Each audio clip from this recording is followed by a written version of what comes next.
In this video, I'll show you how to create an artistic opening where the screen looks smeared and distorted before revealing your video clearly, adding a surreal and creative vibe.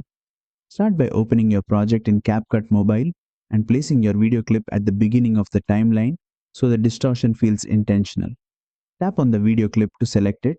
From the bottom toolbar, tap on Animation to open the Animation panel.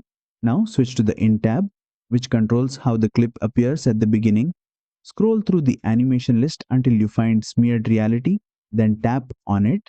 Once applied, the video appears warped and smeared for a moment before settling into a clear and stable image.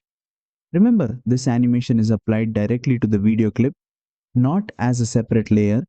Use the duration slider to control how strong the smear effect feels. A shorter duration makes the distortion quick and punchy, while a longer duration stretches it out for a more dreamlike reveal. Preview the animation and adjust the timing so the transition feels smooth and intentional. And that's it. You've successfully added a smeared reality reveal animation in CapCut Mobile.